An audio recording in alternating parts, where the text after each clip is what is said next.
Hi again, everybody. My name is Greg Anderson, and this is the Good Timekeeping Show with Greg Anderson. And today I want to talk about this watch here. This is a G-Shock from Casio, GWX-5600. And as you can see, it's got that classic G-Shock square look. But this is unique among all my G-Shock squares that I have in my collection because this is a G-LIDE watch. G-LIDE watches are marketed towards surfers, or people with interests in, the water, aquatics, the ocean, whatever. So, but it makes a great watch for just anyone else with even a casual interest in the water. So, as you can see, it fits in pretty well with my other G-Shock squares that I have. This is just part of my G-Shock square collection. So, yeah, looks like it fits right in, except just a little bit different on the face there. Also, this watch band is very glossy. The keeper there, not so much, but the rest of it looks really glossy. In fact, it reminds me of this one with the carbon fiber watch band. So as far as I know, this one here, the G-LIDE, is not carbon fiber, but it does have that very glossy look with a little bit of see those lines there kind of in there? I don't know. It's kind of a dual layer thing. It's like the carbon fiber one, but it's not as thick and not quite as stiff. So, but it's unique. It's among the things that are very unique about this watch compared to the other squares that I have. Actually, this watch has much more in common with this watch here instead of my other squares. So these two watches here, both G-LIDE watches, it's actually technically the same module, just this is a little more colorful, but does all the same things, all the same functions and features, except for the shape of the case. Two G-LIDE watches. So this one on the left is the GWX-5600. This one on the right, the GWX-5700. And I decided to get this watch, and I showed it to you a few weeks ago. I liked kind of the simplicity of the colors on this one. I wondered if this one wasn't just a little too colorful for my tastes when I first saw it in the pictures. But as is the case with many of my Casio watches, I find that in person, these do tend to look better than they do in the illustrations, and even better than it looks on my video here. This is a very dark watch band. So in my video, it's coming out looking really, really dark. But it's a very high contrast picture that I'm seeing right here. But anyway, let's just get into the nitty-gritty details of this watch.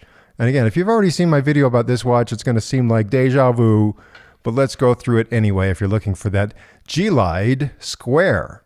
All right, here you can see lots of great information on the home timekeeping screen here. So let's just start from the top. That's a tide graph, a graphical representation of the tide.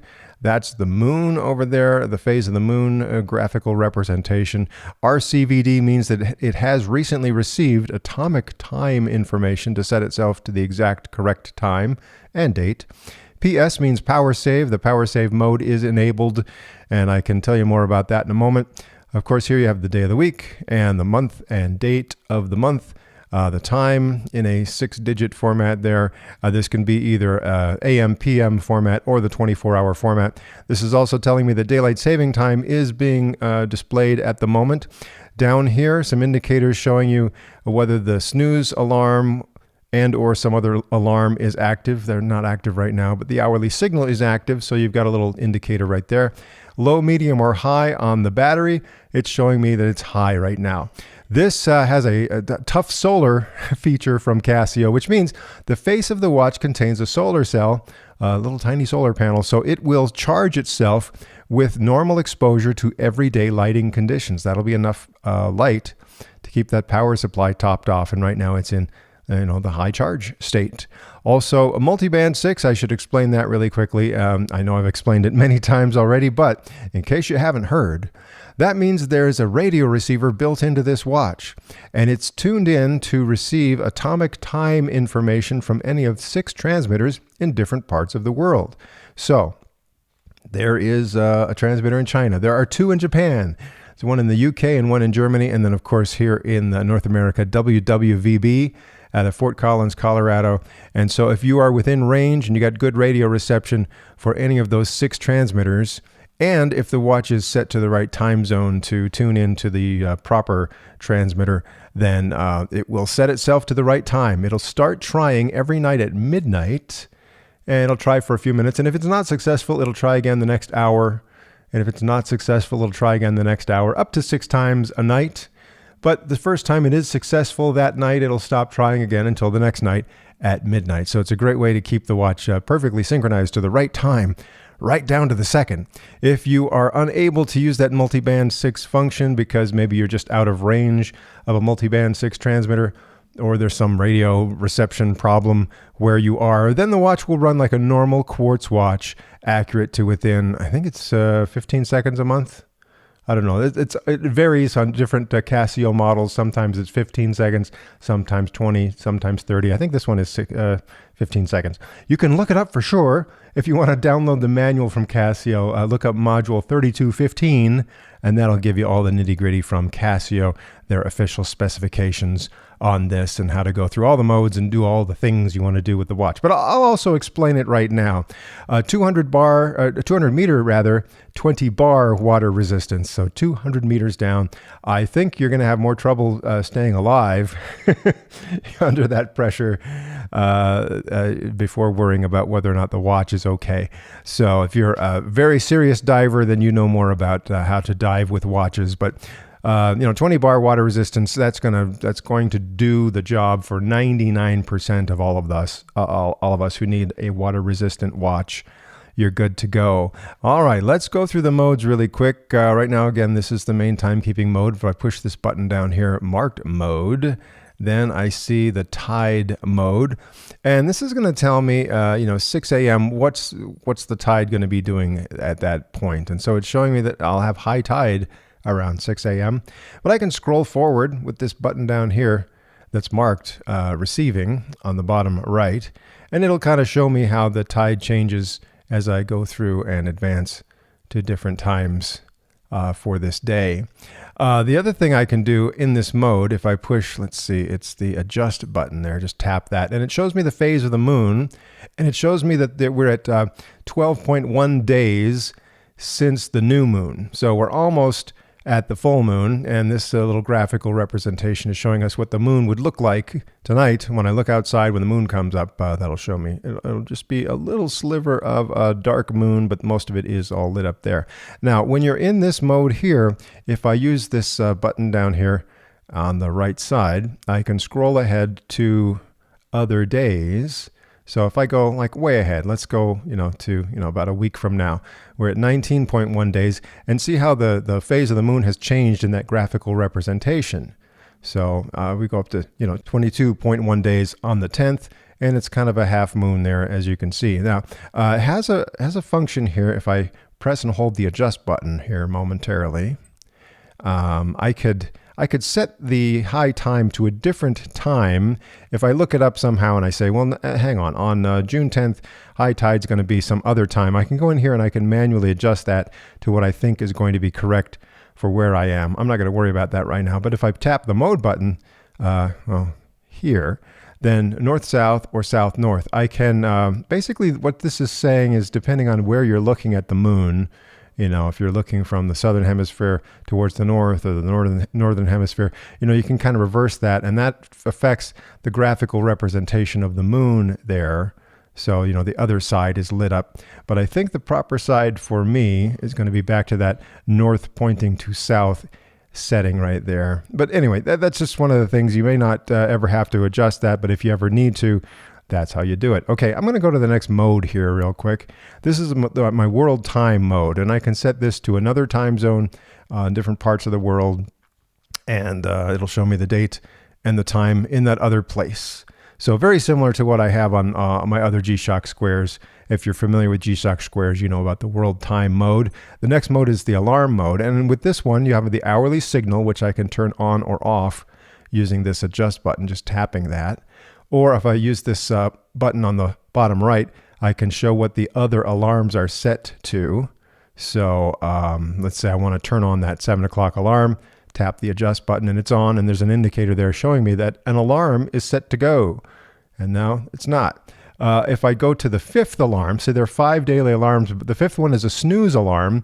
So it'll go for 10 seconds and then it will repeat 5 minutes later and 5 minutes after that. And it'll just keep repeating for about half an hour. So after half an hour, it'll stop repeating and I can activate the snooze alarm there. And you can see snooze and alarm indicators are showing that, hey, that's ready to go.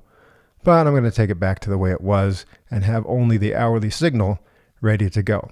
All right, my next mode is the stopwatch mode, and this is a 1 hour stopwatch. So if you don't stop it, it's going to reset after an hour, reset back to 0, and just keep on going. When you're in stopwatch mode, you have the local time still right there on the same screen, and then of course use the adjust button for your split time. I can then stop this and go, there's my stopped time. There's my reset. Very, very familiar. You know, if you're familiar with G-Shock watches and a lot of other digital watches, this operates just about the way you expect it to.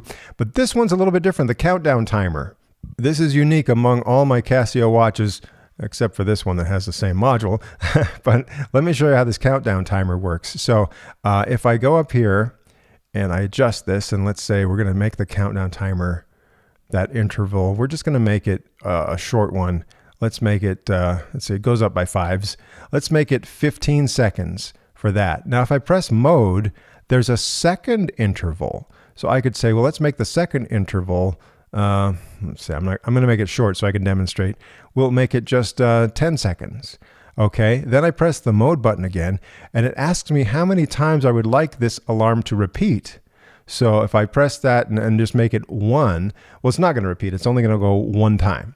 But if I go 3, then it's going to do that same interval for the first interval and the second interval together, and it's going to repeat that up to 3 times. So I mean, once plus 2 repetitions adds up to 3. Okay, so let me show you how that goes. Now I'm going to start this, and see, it's going to count down the 15 seconds, and it's showing me this is 1 out of 3 times it's going to do that, and this is interval number 1. So, and it's going to give just a quick little couple of beeps when this goes. Okay, just like that. Now it's counting on interval 2, which is only 10 seconds. And as I count that down, then let's see. Okay, and then it's going to do the 15 seconds again. And see, so because I set the first interval to 15, the second one to 10, it's going to repeat that to a total of 3 times through those 2 intervals. So you can have, there's a lot you can do with those 2 intervals to customize your countdown timer and how it repeats. So let's just see. All right, I'm gonna follow this through. Let's maybe skip ahead to the very end of the 3rd time on the 2nd interval.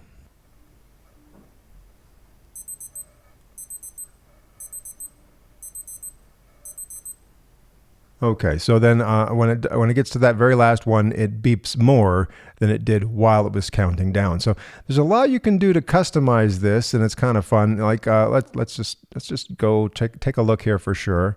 I'm going to see, well, what's the longest interval I can do? Looks like the longest interval I can do on these would be 99 minutes and 55 seconds. So if I were to set that to 99 and 55 seconds for both the first and second interval and have that repeat 10 times, it would go 99 minutes and 55 seconds, a total of 20 times.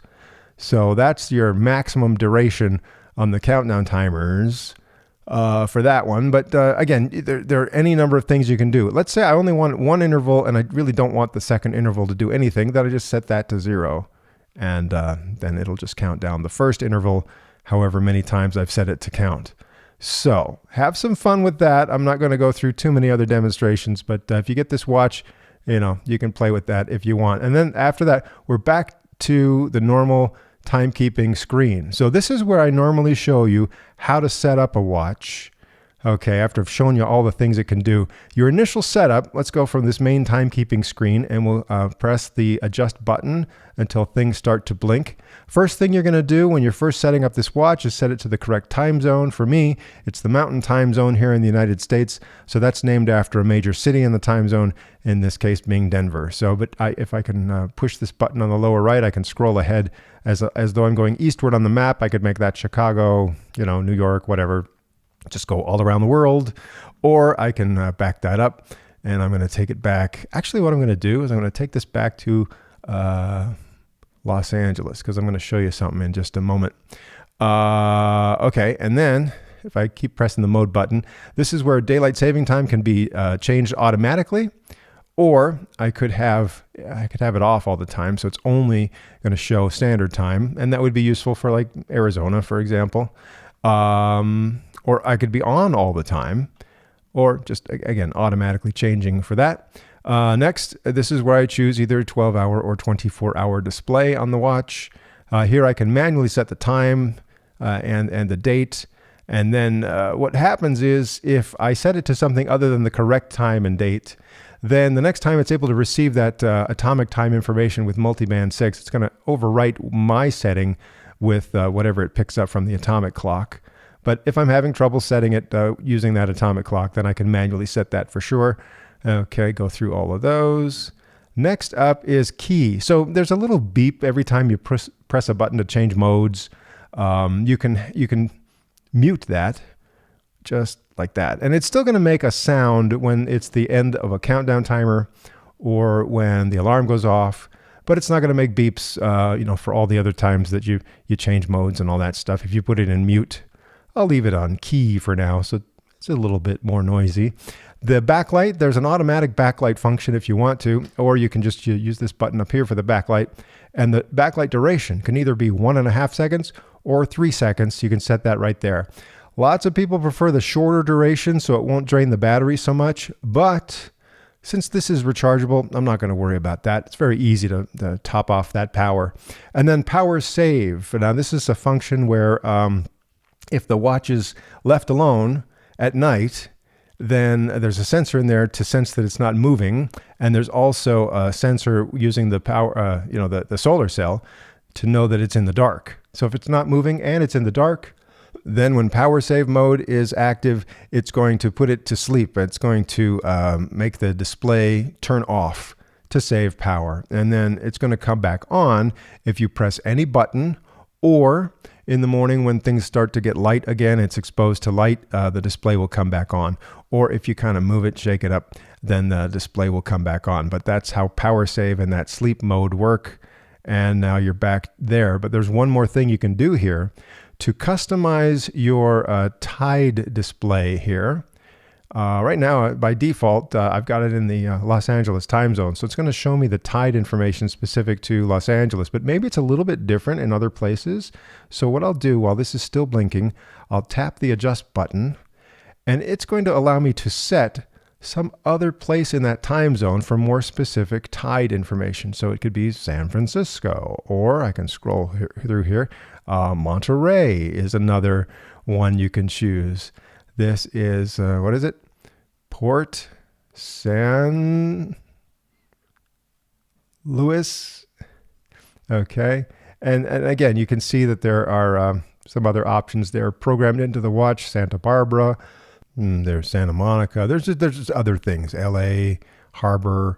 Okay. So those are the options you have when you're in the LA time zone. You can customize with one of those places. But in my case, now I'm going to go back here to the regular, let's see, I'm going to set this back to my home time zone, which is actually the Denver time zone. And when I do that, then it says user set, because right now it doesn't have any pre-programmed ports for this time zone. Those are just some of the things. I'm not an expert on tides and ocean and stuff like that, so I'm not going to get too deep into how to have the most fun with that. But as you can see, there's just a little bit more to look at than there is with a standard G-Shock Square when you're doing this G-LIDE stuff. All right, let's do a semi-official weigh-in. How much does it weigh? About 56 grams. This is very similar to what I find with just a standard old G-Shock watch. Okay, somewhere in the low 50s. As far as the weight goes. This one is heavier. This is that Japanese one with the screw down back on it. So that one's a little bit heavier. Here's the carbon fiber one, a little bit lighter there. Here's a Bluetooth Square. Okay, again, very similar weight there. Here's a Bluetooth Square with a bracelet on it, genuine Casio bracelet. And here's the other G-LIDE with kind of that round case. So it's right in the ballpark with all the rest of these. You know, you're gonna. It's very comfortable. I think if you like the other G-Shock squares, you're gonna like this one as far as the feel and the comfort. Now, I told you that this will try to set itself automatically every night at midnight, starting at midnight. If you want to know the last time it was able to successfully set itself, just from this main timekeeping screen, you just tap the receiving button right there, and it shows me. I was doing a little fiddling with it, almost an hour ago. So the last time it was able to receive that atomic time information was just 11:35 today. And so that'll show me right there. If I wanted to make it start to try to receive right now, instead of waiting till midnight, I would press and hold this receiving button for just a couple seconds, and then RC, see it's trying to do that radio control. It's showing me the current time. And down here, L1 is level 1 reception. For this watch, there's level 1, level 2, or level 3. Level 3 is the best. Level 1 means it's probably not going to successfully set itself right now. And that's because, first of all, reception is better at night. And also with the lights and the video gear and the monitor and stuff that I have set up right now around this watch, that's a little bit too much radio interference. So it's only level 1 reception right now. But if I can maintain level 3 reception for about 3 or 4 minutes, that's usually enough for this to successfully set itself. And again, it's only going to be off by a fraction of a second every day if it's not able to set itself using this. But if it is able to set itself at least a couple of times a week, it says error, sorry, I couldn't do it right now. If it's able to set itself a couple times a week, you're not even ever going to notice whether or not it's off from the correct time. It's going to be very, very close, and you're going to like that. This button up here is the light button, and if I press that, the light will come on for either 1.5 or 3 seconds, but right now you can't see it because there's too many other lights on. Now if I press and hold this light button for just a couple of seconds, then see that little indicator that came on right there? It looks almost like a star. That means the automatic backlight is now enabled. So the way that works is there's a sensor inside this watch. And when I am wearing the watch and I just kind of turn it up to this position right here where I would normally have my wrist when I'm trying to see the watch, then the watch will turn on that automatic backlight for either 1.5 or 3 seconds. So that's how that works when that is enabled. Of course, I can turn that back off again by pressing and holding the light button until that little indicator goes away. All right. The backlight is the electroluminescent backlight there, so kind of an older style there. I know this isn't the perfect demonstration of what that really looks like to your eye, but it's pretty close to that. So, there you go. As compared to like some of the newer ones use an LED backlight. So, it's a little bit different. The old school, old style electroluminescent backlight. Now, according to shockbase.org, this watch has been around for a little while, so I decided maybe now is the time to act. I'm not aware of them discontinuing this watch, but just in case it is old enough that they might discontinue the watch, that's why I decided to get it. Also, I was watching the price, and even though I was a little hesitant because I thought it was just too colorful and too busy looking in the illustrations, now that I have it on me, looks pretty good. I'm not disappointed by this one. There have been some other versions of this watch, maybe with a different negative display and different color materials for the case and the watch band. And those are kind of limited edition. They're very hard to find now and probably very expensive if you can find them. But this one I was able to get. I was watching the price on Amazon, and the price dropped below $140 just a few days ago, and that's why I decided, hey, maybe it's a good time to get this one. It's a great watch, works just as well as this one over here, and fits in with all the other squares and just has a few extra functions. And even though it's very colorful and, maybe a little too loud, I think I'm going to like it. Now let's take a look at the case back there. You can see 4 screws holding on this nice milled metal back there, stainless steel back. So it feels nice, feels solid, and of course it's got that great water resistance. This is how the watch band looks, very similar if you're familiar with the G-Shock squares. So as far as the watch back, I don't think you're going to have to take that off anytime soon. These tough solar watches tend to have a battery that just keeps on going and going and going with proper charging on a regular basis. So I would anticipate at least a decade before I'd even have to start to worry about changing a battery. And my oldest tough solar watch actually has gone like 17 years with no maintenance inside the case. So I wouldn't worry about that at all. So There you go on the case. I think this might have been a Japanese market exclusive, but I was able to find it on eBay. People would send it from Japan if I wanted to, and I actually bought it through Amazon, and I think it came through some sort of Japanese connection there. But it was a very simple transaction, and I like the watch. Fits in with my collection. Very comfortable, very nice, and so I am happy and satisfied with this watch. If you want one, go look for it. And I'll have more episodes coming up, so please come on back for another episode of the Good Timekeeping Show.